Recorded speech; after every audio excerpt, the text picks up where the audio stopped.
ఈరోజు నూతనంగా పల్నాడు జిల్లాకు విచ్చేసిన కలెక్టర్ గారిని కలిసి ముఖ్యంగా అంగన్వాడీ కార్యకర్తల మీద జరుగుతున్న అన్యాయంగా వాళ్ళని డ్యూటీకి రావద్దు, మీరు విధుల్ని ఆపేసేయండి, స్వచ్ఛందంగా మీరు రాజీనామా చేస్తున్నట్టు సంతకాలు పెట్టండి అని పలు గ్రామాల్లో ఇబ్బందులు పెట్టే కార్యక్రమం చేస్తూ ఉన్నారు. ముఖ్యంగా రొంపుచెర్ల మండలం సుబ్బయ్యపాలెం, రొంపుచెర్ల మండలం తురుమేళ్ల గ్రామం, ఇక్కడ అంగన్వాడీ ఆయాలు, అంగన్వాడీ టీచర్లు ఇద్దరి చేత కూడా బాగా ఒత్తిడి తీసుకొచ్చి రాజీనామా చేయించే కార్యక్రమం చేశారు వాళ్ళు బలవంతంగా. అట్లానే ఇక్కుర్తి గ్రామంలో మీరు రావద్దు డ్యూటీలకు అని చెప్పి ఇద్దరిని కూడా ఆపేసే కార్యక్రమం. అట్లానే ఇంకా కొన్ని గ్రామాల్లో బాగా ఒత్తిడి తీసుకొచ్చి వాళ్ళని బలవంతంగా మీ పదవులకు రాజీనామా చేయండి, ఎలమంద గ్రామం ఒకటి అని చెప్పి వాళ్ళ మీద తీవ్ర ఒత్తిడి తీసుకురావడం జరిగింది. ఇలాంటి కార్యక్రమాలు గతంలో కూడా ఎప్పుడూ జరగలేదు.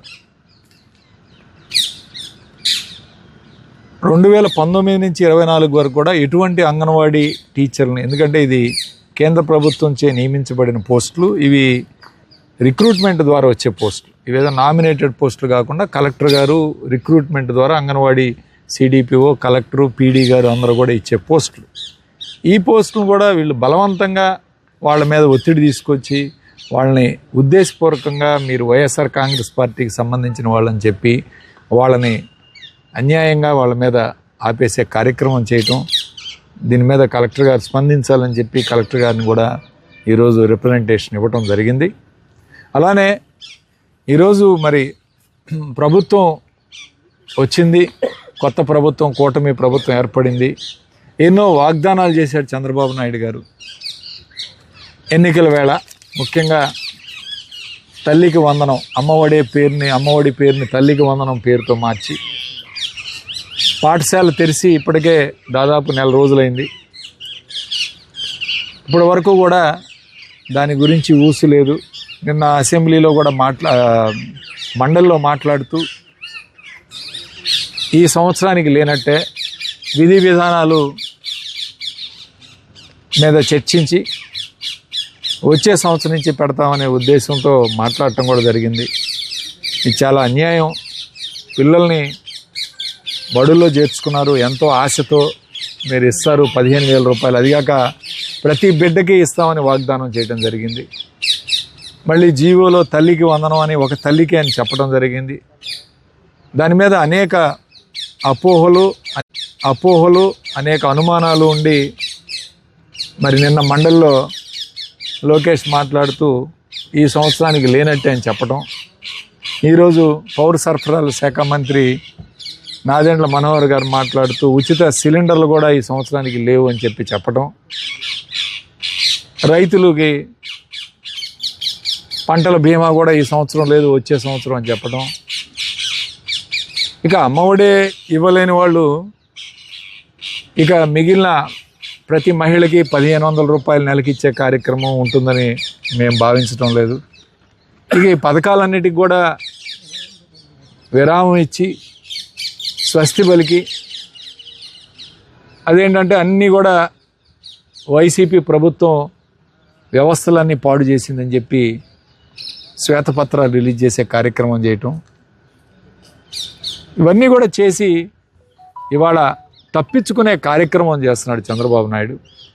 మేము ఒకటే అడుగుతా ఉన్నాం, మీరు ఇచ్చిన వాగ్దానాలు నెరవేర్చాలి, ప్రజలను మోసం చేయకూడదు. ప్రజలు మీకు ఓటేపించి గెలిపించినప్పుడు మీరు చెప్పిన మాట ఖచ్చితంగా అమలు పరిచే విధంగా ఉండాలి తప్ప ఈ విధంగా మోసం చేసే కార్యక్రమం చేయకూడదు అని చెప్పి ఈరోజు మేము మాట్లాడుతూ ఉన్నాం. అట్లానే కేంద్రం ఇచ్చింది బడ్జెట్లో ఆహో ఓహో అని చెప్పి చాలామంది మాట్లాడారు, తెలుగుదేశం పార్టీ ఎమ్మెల్యేలు కానీ మంత్రులు కానీ.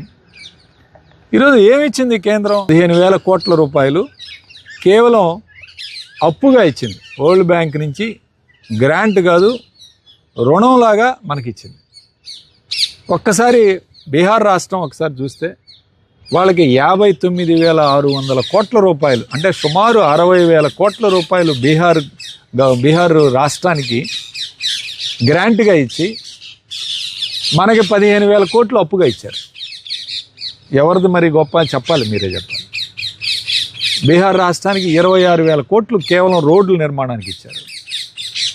మెగా పవర్ ప్రాజెక్టుకి 21,400 కోట్లు, 22,400 మెగా పవర్ ప్రాజెక్టుకి ఇవ్వడం జరిగింది.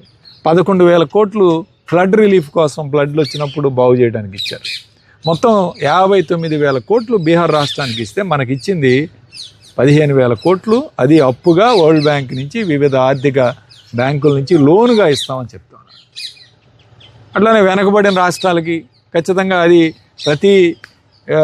ప్రతిసారి కూడా పెట్టేదే దానికి 400 కోట్ల రూపాయలు 8 జిల్లాలకి. పోలవరం పూర్తి చేస్తాం. పోలవరం గతంలో కూడా చెప్పారు అదే మాట, ఇప్పుడు కూడా దాన్ని పోలవరంని మేము కంప్లీట్ చేస్తామని వాళ్ళే చెప్పారు. దాని మీద ఒక క్లారిటీ కూడా లేదు. పోలవరంకి ఎంత ఇస్తారని కూడా చెప్పలేదు. పోలవరం రివైజ్డ్ ఎస్టిమేట్స్ ఇన్ని కోట్లు ఇస్తామని పోలవరంకి ఇంతవరకు కూడా చెప్పలేదు, రివైజ్డ్ ఎస్టిమేట్స్ ప్రకారం.